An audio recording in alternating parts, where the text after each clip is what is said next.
one of my kind of missions is to make smart cities an overarching planning paradigm in the city. So every city is thinking through this lens, much the way that sustainability has kind of become an overarching lens through which things are viewed. Because I think we have to look at tech. That's the only way we're going to solve a lot of these issues. It doesn't have to be AI to the nth degree where it's this intelligent robot, but just things that simplify the processes that we're doing and automate them in some way.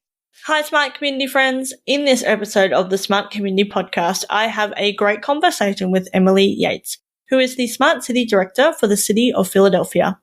Emily begins by telling us about her varied background that began in landscape architecture to how she ended up working in smart cities with the City of Philadelphia. Emily then explains what a smart community means to her and discusses some of the differences in smart city concepts between Europe and the US. We also discuss the importance of flexibility and agility in order to embrace smart community concepts before Emily shares with us a bit more about some of the projects that she's been working on. Emily then discusses City of Philadelphia's approach to smart city projects, and she shares a little bit more about one of her favorite current projects. We finish our chat discussing the emerging trends of how tech can assist our aging societies and the importance of investing in those technologies now. As always, we hope you enjoy listening to this episode as much as we enjoyed making it. Welcome to the smart community, smart regions, smart towns, and smart cities. It's where we live, work, and play. With smart communities, the future starts today. Big data, smart mobility, emerging trends galore. The Smart Community Podcast is what you're looking for. Hello, Emily. How are you today? I'm good, thanks. Glad to be here. I am so excited to have you. So let's just jump straight in, and can you tell us about your background and what you're passionate about? Sure. I always laugh because it's like, how long do you have? I don't have the typical background of a smart cities director. I don't think. Let's see. So I studied landscape architecture in college and wanted to do that to be a golf course architect. But when I graduated, it was not a good market for golf course architecture. And so I ended up going into private development and kind of exploring the built environment, doing a lot of greenfield development and realizing the environmental impact, which led me to work for cities.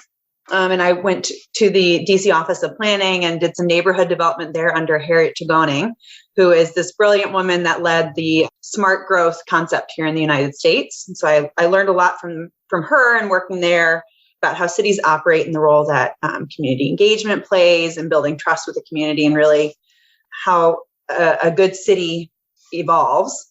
And then from there, traveled to Europe to do some research on climate change adaptation and mitigation and waterfront development, and really learned and lived great transit, dense cities, walkable cities, and kind of floated around a little bit after that, doing some economic development as a consultant, some city branding, sustainability work, and landed at a transatlantic think tank in DC, where I kind of leveraged my work in urban planning and transatlantic policy to exchange best practices on sustainable and livable cities between cities in Europe and cities in the US. And it was there where I really engaged in this new concept of smart cities. And it was really picking up traction in Europe, hadn't quite picked it up in the United States. It was still very much like a Cisco-defined term.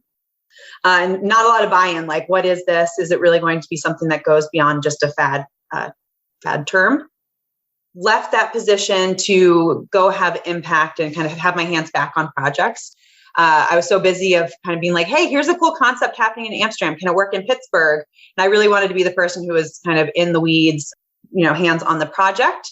And then, as happens, my parents are aging and I have young children, and they lived quite far away from us up in Wilmington, Delaware. And so we wanted to move closer, and the Smart Cities job here in Philadelphia opened up. And I thought, what a great opportunity to really have an impact in a city that has a lot of challenges, but a lot of opportunity, and be closer to my parents. And so we moved up here right before COVID hit, which was ideal timing, because if my parents weren't around during COVID, I might have lost my mind. And I've just been really kind of pushing through a lot of really exciting projects here in Philadelphia that are having some impact and really pushing the city forward. Yeah, no, that's awesome. And I'm really looking forward to diving into some of those projects in this podcast today. But let's lift out into higher. And I'm thinking, let's start with what is a smart community to you? So the way I define smart community is I just try to keep it really simple. And it's how can we use innovative tech and data to create government efficiencies that allow us as a city to better deliver services to our community, but also improve the quality of life for all of our residents. So really keeping that human-centered equity focus as we move forward with technology. Yeah, I like that. And I think the government processes is really key, because I think if we don't have that within our definition or within our thinking, even, like, it's not in my definition, but it's within our thinking, then we can't kind of move forward in this space and bring government leading this journey, because I think that's really, really important, which may get missed in, maybe a private sector kind of view of smart city or whatever the case is. Because if government isn't on the journey, then again, it's just like creating more and more silos. So I think that's really important. Yeah. I'm keen to hear your thoughts around, you spent time in Europe and in the US, and, that kind of smart city approach in both places. What are the main differences between Europe and the US when we talk about it, but also when we action smart city concepts? I think what I see the difference being is that the technology is more integrated within the cities and then within the solutions that they're seeking. So I think there's still a bit of hesitation in the United States to break down the silos, to recognize tech as a solution, and to accept the risk that's inherently coming with testing innovative technology. We're so risk adverse in the United States. I mean, we see this in our playgrounds, right? Like, I took my daughter over to Germany and she just reveled in the freedom she had in these playgrounds where there was a ton of risk. And we come back here and it's very protected and, like helicopter parenting and whatnot. And I think that that's also apparent in the way we approach the technology here in the United States. A lot of my work on a day-to-day basis is managing fear of change and fear of risk, and really kind of saying, we're not taking on that much risk. We're mitigating it where possible. So I think that that's a key part of it. I think that also governmentally, from the EU down to the local governments, there's clear directive, right? Like the federal government there, the EU has taken on smart cities as a concept, and it trickles down in terms of funding and acceptance of that technology. We don't have as much of that clarity here in the United States. I think there's a disjointing between the federal government, understanding what the local governments need and how to get it to them, and vice versa. Yeah. And do you think that, like, the EU's been on quite a journey and increased in maturity, I guess, over time? Do you think that over time that maybe the US, and because I kind of think Australia is not in the same boat as the US, we're different, but some similarities I see with that, risk aversion and that type of thing as well, and just like acceptance of different solutions or change, really, you hit the nail on the head there? Or do you think it's a difference in, I guess, the approach or the culture within, and obviously there's so many different countries and people approach things really differently. I guess what I'm trying to ask is, like, do you think over time it will get to that, or we have to actually think differently and do things differently now to be able to, I guess, embrace this concept and really get what we want out of it, not just, a big tech solution that's not going to serve anybody? I think we will eventually get there. I tend to look at smart cities as similar to the sustainability journey, right? Europe has always been a leader in that space compared to the United States, but we're slowly picking up things that they have done years ago. You look at EVs, right? And it was a lot of the European companies that were coming out and committing to no internal combustion engine sales by 2030, and that tipped the market. So I think it's also looking at the market. I think, current situations, what we've seen in the United States is rapid digital transformation in our governments because we had to. And I don't think situations like what we are in the midst of and have gone through for the past few years will be changing anytime soon. I think we're going to start to encounter situations like COVID that will really affect the government's way of thinking about how do we engage and continue to deliver services when we have these issues of not being able to do things in person or whatever it is. So I think we'll be forced to do it, but then the market will also make it less risky because countries like those in the EU are doing things and making them more standardized. No, cool. I totally agree. I think it's going to be really interesting moving forward as it won't necessarily be COVID, it'll be something else, but it'll be something that just shifts that seemingly overnight, but actually it's been shifting for a long time. And then all of a sudden we're going to have to do something differently about it. And I think if we set ourselves up in this approach, we can be more agile. And I think that's one of the key points of smart cities is being able to be flexible, because not everyone wants to use the same channels. Not everyone's going to use the same data in the same way, all those type of things. But if we set it up properly, we can actually shift and change as we need to, because it's not a one size fits all, but it's also not a one technology fits all over time as well. Those things will change. So we need to be able to plug and play, and things need to be interoperable as we go forward. Yeah, no, and I think you hit the nail on the head there around agility and being able to pivot quickly is the tension that we deal with in cities, right? Because as cities, we're meant to be stable, not risk takers. We're there to ensure that you get access to all the utilities that you need, all the services that you need. But then we have to come, into situations like COVID, where immediately, Philadelphia has 25,000 employees that work for the city of Philadelphia. We had to pivot almost overnight to working from home and recognizing that challenge, right? And that was a huge pivot. It showed us we can innovate, which was great, but we weren't prepared to do that. And I think that that's the tension that we're constantly kind of rubbing up against in the smart city space is that need to be agile, but the resistance to doing that.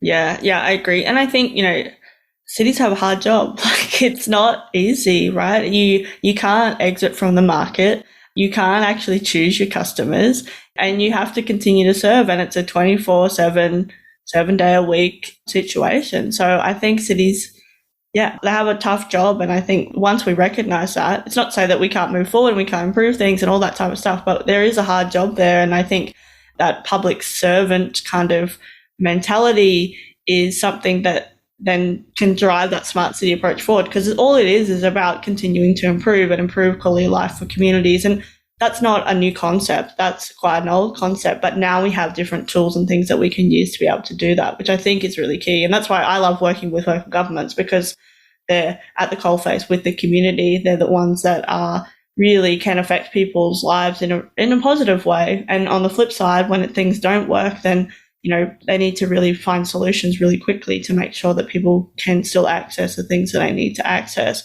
And also they work with so many different types of people. The diversity in who a city works with is amazing. So being able to operate on those different levels is complex, and it requires a very high level of sophistication, actually. And I think it's interesting how we will move forward, and with that mindset too as well, not just, the council just picks up rubbish and does whatever. There are so many nuances. And I think people, until you work with council, or not even work with council, until you look at it or talk to people about all the different services that council offers. If a private sector company offered all those services, you'd be like, why are they doing all of that? You know what I mean? Yeah.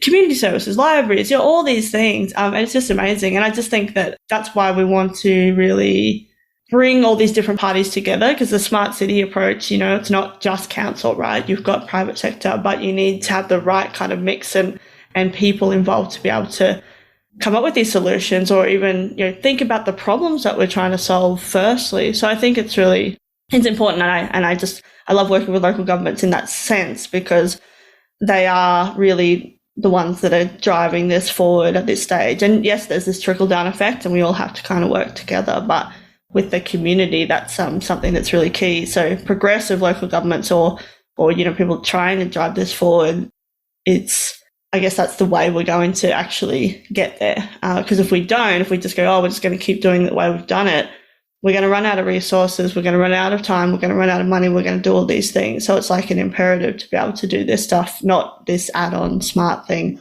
which I think used to be the conversation. It used to be like, what additional fancy things can we put on this widget, or whatever. Whereas now it's like, we need to do this. This is an imperative. So, no, absolutely. Speaking of local governments, let's talk about some of the projects and things that you've been up to, because I've been following you along LinkedIn and, other people posting and things like that. So keen to hear about some of the projects you've been working on. Are there any in particular? We are a busy team with lots of projects. I know. I mean, we run the gamut, right? I would say we don't do the quintessential smart city projects. We do have some sensor projects. We just deployed a smart block PHL project where we have optical sensors and environmental sensors in 14 streetlights. But then we also are looking at ways that we can take data around our construction and demolition waste and keep it out of the landfill and reuse, because we have amazing housing stock here in Philadelphia for a US city, to looking at how can we reframe the phrase best value in our RFP process to mean more than just best offer, but really what does it mean in terms of ROI for the city of Philadelphia around food procurement for our food insecure Philadelphians. Basically, the work that we do, the way we come up with our projects is we really try to identify a municipal challenge. So we have working groups that help us identify that, but also conversations with my colleagues to hear some of the things that they're working through or trying to address and saying, oh, I think there's a tech solution for that. Let's issue a call, see what comes back, and then we can pick the best solution for Philadelphia. So really flipping the historical so funny because it's like, 5-10 years ago. But flipping the traditional vendor approach as a city says, hey, I've got this really cool, shiny solution. What are your problems? And we'll back into solving them. We're really trying to take the bull by the horn and say, no, Philadelphia knows what our problems are. These are our priorities, and we want to address those. So we've done a variety. I can talk about any of them happily, but I don't know if there's something specifically. Well, I think even just your approach, I think is an interesting one. And I find it funny when traditional autonomous vehicles do this. And you're like, what? No.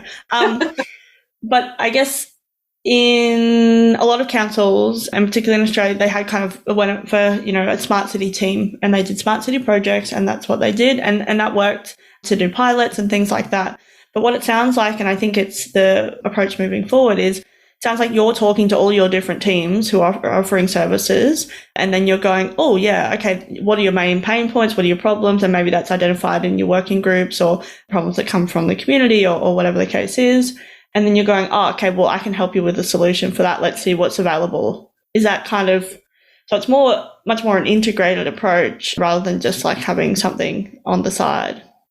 Yeah, my role is much less. So, as I described my background, I clearly do not have a tech background. And I'm always very transparent that if we start to dive into certain technologies, my eyes will probably glaze over, because I'm much more about the partnerships and bringing the right people to the table with the knowledge to move things forward.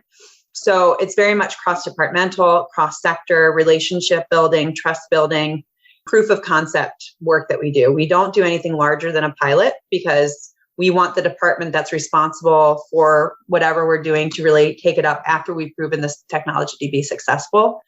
We are only just over a 2-year-old program. I mean, we're coming up on our third year this February. It was launched in 2019. I started in October of 2019, so theoretically, it's 2.5 years. We established a program called the Pigeon Pilot, which is our mechanism for being transparent about the way we engage with vendors. So, this is the process we follow. Don't approach us with your technology solutions. We issue this call for solutions, you pitch us, and then a group of individuals will select what the best solution is. We move forward, we implement it in partnership with the department that makes the most sense to support us. We measure it because we want to know the impact, and then we support them in the scaling up. And I think the way we get that partnership pretty solid is we remove the risk, right? So going back to the fear of risk and innovation, we say, listen, we will project manage this whole project. We will offer budgetary support to it, whether it's full cost of the pilot or we have a cost sharing model of some sort. We'll ensure that it's effectively implemented and measured, and then relay those results to you and work to support scale up. What we ask of you is you sit at the table, flag any red flags for us, help get us access to the data as needed, and just be a partner in this. And so that's been a really successful way of working cross-department, implementing projects from Department of Public Health to Streets Department to procurement, and really having success. And I think we recently wrapped up an RFP or a call for solutions for a permitting wizard. And I was really excited in a dorky way when we got approached about this, because it was 6 departments coming to Smart City and saying, hey, we want to test this out. Can you run it for us? And I was like, yes, this is exactly what we've been working for the past 2 years, is you've seen proof of our work and what we do, and you're now coming to us as a resource internally. So yeah, so it's been a lot of partnership development. What was that project for? Sorry. It's a permitting wizard. So essentially, as in any city, the permitting process can be a bit of a black hole, I think, or confusing for a variety of people, unless you're a contractor who does it on the regular, right? So we want to make that process more transparent and more accessible.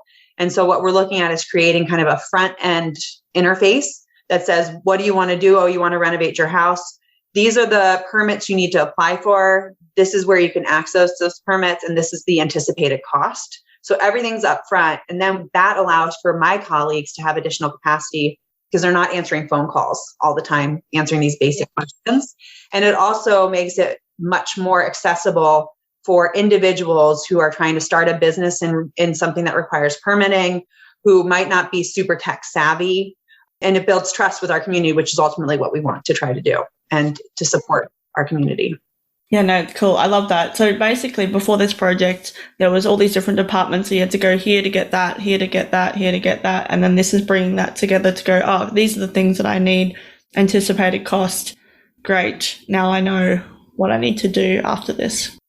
Yeah. And it's just, oh, I didn't know I needed something from the Department of Public Health, right? So it's like, this is your list of things to accomplish, and this is the order to do it in. So it's just, I hate personally when I need to do something, I'm like, I don't even know where to start. Like, what do I do? Who do I reach out to? Can somebody just tell me what I need to do? And we're basically automating that with a permitting wizard. That's really cool. And even you need to do this part before you do that part. Because I know if you, do this now. Oh, no, hang on. I need this piece of information over here, etc. Yeah. Yeah. No, I love that. And I think there's so many other applications then that type of process could be applied to, right?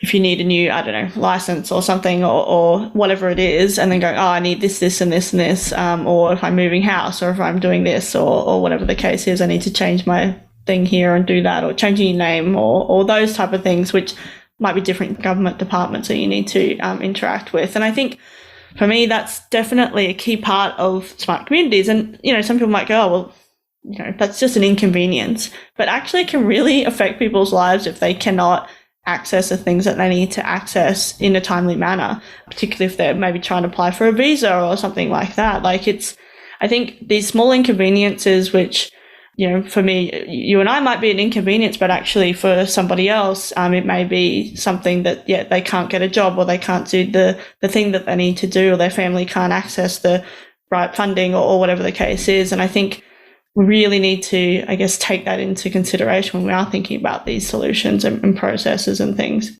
Yeah, it is essentially that, right? Everybody's time is valuable. I don't want to presume that somebody's time they have more free time than I do. We want to make the process easy. Less aggravated citizens are always a benefit to the city. And we want people to feel like they can do business with the city. So if we make that process much more transparent, much more easily approachable, and provide, access points. So if you have a question, email this person. So it's just, I feel like a lot of people see the city as a black hole, and this is kind of opening up a lens to it. But to your point, it's something that can then be replicated. We have grants to provide small businesses. It's not only about home renovation either. It's right. You want to get a grant to open a small restaurant, a mom and pop restaurant. Well, you don't have a lot of time. So how can we make that easier and more approachable for you? How can we make access to financial resources easier, or certifications easier? So there's a ton of ways that we can utilize this. That's why this pilot is exciting, is then we scale it up and it can be just really applied to anything that has a process, which we all know cities are huge fans of. Yeah, we love process. We love it. Okay, I'm keen to hear about one of your favorite projects. Maybe one that maybe not so traditional smart city that you've been working on. Oh, that's hard because these are all your favorite children. Personal. These are all my favorites because they're all solve like a solution to a challenge, and I love puzzles. I think I would have to say right now, my favorite is this meal logistics one that we're doing, because it's just one piece of a larger puzzle that I hope we get to work on over the next few years. It started as a conversation with a colleague of mine talking about how we utilize USDA federal funds to procure meals for Food Insecure Philadelphians. We procure with this one company that's not local, which means that there's a lot of semis driving through the city, delivering 60,000 meals a day. We provide 2 meals and a snack. It's all done in single-use plastic. We don't provide silverware, so we don't provide meals with like salad, for example. So there's a lot of things that are impacted in my mind by this process. We have air quality. We're not supporting a regional or local supply chain, which we all learned the importance of over the past 2 years. We're increasing the amount of plastic litter that can get into the 2 rivers that surround the city of Philadelphia. We're not supporting local businesses, and we're not potentially, they follow healthcare guidelines, right? So they're in line with USDA requirements, but we're not introducing these kids to a broad spectrum of foods that could really benefit them in regards to their health. And so the first bottleneck we reached was, well, we're not interested in exploring this further unless we know the demand can be met locally. So that's the little like bottleneck we're working on right now with a local company using technology, AI, to determine if local restaurants can indeed meet the food procurement need that we need in a distributed model, right? So instead of coming from one source, can we distribute it based on where we have rec centers and distribution points for the food? We're working through that. And then my next hope is that we pilot something and we look to things like reusable containers. So, TerraCycle, I don't know if you're familiar with them, but they're located not too far from us in Trenton, New Jersey. Could we partner with them to look at reusable dishes, maybe made from something, a byproduct of some waste line here in Philadelphia, that we provide the foods in with silverware so we can have things like salad or soups. And what's great about that is we have a delivery point that's consistent. So people can bring their containers back when they're picking up their next load of food. Can we support a local EV company that delivers these foods using zero emission vehicles and reduction of particulate matter and air pollution in our communities, which is employing local people. So again, kind of that ROI. And that's what has me excited, is really seeing like the ripple effect when the systems change. Can we procure this food from local farms? Farms are having a hard time. You read about the cost and like the lack of people who want to farm. And can we start to support them and tap into the regional agriculture space that we have here in Southeast Pennsylvania? Like all of those things are what really get me excited. So I'd say that's probably one of my favorite projects right now, just knowing larger impact that we could have.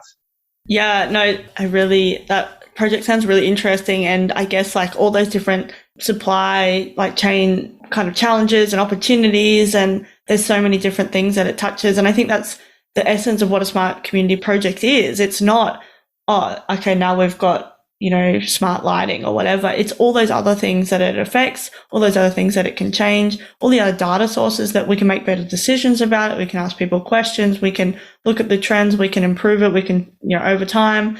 And then we can also support our local community as well, and then bring in that global expertise as we need to, or whatever the case is, however it works.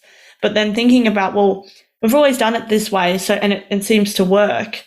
But the problem is all these other things that, that you were talking about, like the plastic waste and all these things that we want to reduce now. Can we, there's so many opportunities, I guess, to improve things, not just for the community and improve quality of life for the people that need this service, but then also can we improve the environmental impacts and all those types of things as well, which I think these days it has to be like that. We can't just solve one problem and create another one. And I think that's really key.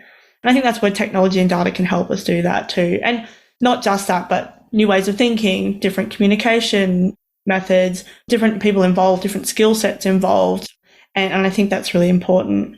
Yeah, one of my kind of missions is to make smart cities, as I've defined it earlier, an overarching planning paradigm in the city. So every city is thinking through this lens, much the way that sustainability has kind of become an overarching lens through which things are viewed. Because I think we have to look at tech. That's the only way we're going to solve a lot of these issues. It doesn't have to be AI to the nth degree where it's this intelligent robot, but just things that simplify the processes that we're doing and automate them in some way, generally speaking, is in the best interest environmentally as well, right? Finding efficiencies. Yeah, I agree. And I think technology is so broad and data is so broad, so many different things that we can do with it. But automating things that can be automated in the sense of you don't need somebody to be doing that. And I think you can and free up their time to do other exciting things, right? And I think that's one of the key things. It's like, well, it's not that you're automating it so then they don't do anything. It's like, no, then they can think about these other things and come up with these brilliant ideas, which they couldn't before because they're stuck doing some process that's really mundane. Let's zoom to the future now. I'm keen to hear your thoughts about emerging trends that people aren't talking about enough. So my big obsession lately is the silver tsunami that's coming, and how are we dealing with these aging baby boomers and utilizing technology to help them age in place and continue to access services so that there's not a massive impact on our systems. I think that that's something, we're really focused on. I don't think we're focused enough on that, honestly, in terms of how telehealth and the aging in place and accessing public transit so that they're still able to be mobile and whatnot. I don't think we thought that through enough. I think that's a really key one. And actually, I was talking to somebody else on the podcast. In Japan, because they have this super aging population. So silver tech or something is going to be really, really key. And I think there's a really important imperative, but there's also an opportunity that we need to think about now, because we need to really do better in that space. But also we want to make sure that people can have this great life for longer as well. And I think that will be a really important one. And I think, I've been talking to some healthcare providers and that type of thing. They're thinking about this, but it's like, I think we'll start to kind of bring these things together, but it's not like, oh, smart city. Oh, you think of aging population. And I think that's where this maturity in the conversation will continue, and that stuff will start to come in. And I think it's important, but also that a lot of the things that, can help older people can help everybody as well. And so investing in this now is going to be key. And we're all going to be old one day too, right? Yeah. Yeah. I think it's going to be really interesting. I think that's a great trend to start off with, because I just think, there's a lot of opportunity in that space, and so many things that we're not even thinking about now that will really help. And like you said, it's not necessarily, robots and things, but, that might be part of some solution. But some of these kind of simpler things that automate stuff that, we don't have to think about, I think will be really important. Yeah, so we hosted an augmented reality challenge with our regional transit authority. Called it SEPTA. SEPTA is the regional transit authority. We call it SEPTA for all. And it was focused on utilizing augmented reality to create better accessibility for the disabled community to access public transit as we recover from COVID and want more people riding. But in talking about it, I was like, listen, it's a very broad disabled community, right? I think the aging population, while not the typical disabled, has some of the same challenges in terms of comfort in riding and comfort in navigating system or stations and whatnot. And so that's something to also think about, is how do we make this augmented reality tool comfortable for them to use? My parents are, they're older. They're not, my mom listens to this. They're not that old, but I would say that their comfort with technology is not the same as me.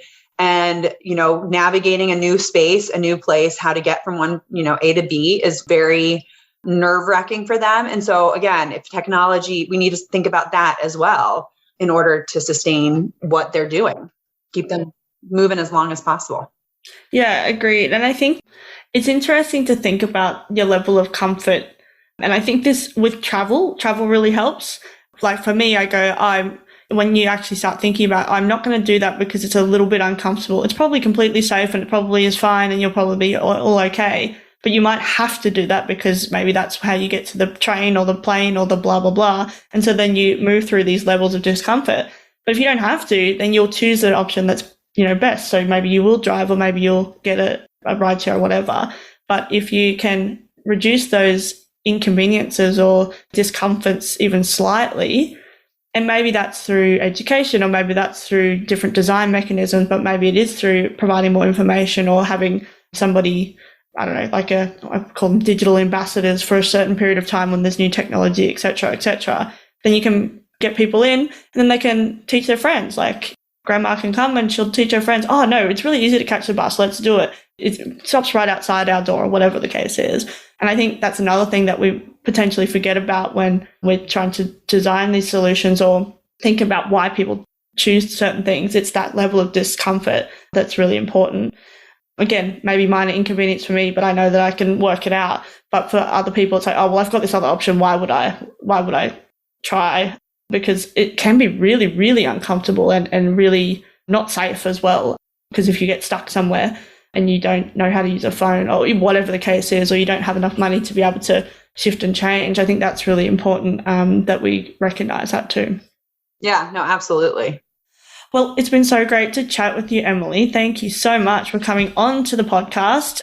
I love talking local governments, and I have been following you along LinkedIn for a while now. So yeah, really appreciate you joining me on the podcast today. Yeah, thank you for having me. This was wonderful. Well, I just have one last question, which is how can people connect with you? So LinkedIn is always good. Emily Yates LinkedIn. I don't remember what my special handle is. Twitter is something I'm trying to get better at. I think it's Emily M. Yates at my Twitter handle. I would say email me if people want to email me, emily.yates@phila.gov. I try to get back and be responsive to people, but my inbox sometimes gets overwhelmed. So people are welcome to be persistent, but those are probably the top ways to get a hold of me.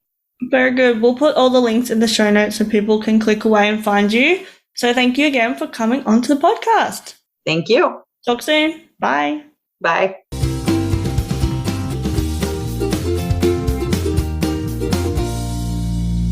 Are you looking for an engaging speaker, MC, or facilitator for your next big event? Then we've got you covered. Zoe is a go-to speaker, MC, and conversation facilitator with a difference. She's a master at simplifying the complex and making connections you might never see. Book Zoe for your next event. Email hello@mysmart.community or head over to her speaker page, www.mysmart.community/speaking. Thanks so much for listening to the Smart Community Podcast. Show notes for this episode and all other episodes are available on our website, mysmart.community/podcast. If you have any questions for us or any of our guests, you can email hello@mysmart.community. You can also find us on the socials. We are on LinkedIn and Twitter @SmartComHQ. That's com with 2 M's. If you are enjoying the podcast, please hit subscribe so you never miss an episode. And we would love for you to leave us a rating and review at wherever you listen. This really helps us reach more ears and eyes, so thank you for your support. As always, we hope you enjoyed listening to this episode as much as we enjoyed making it.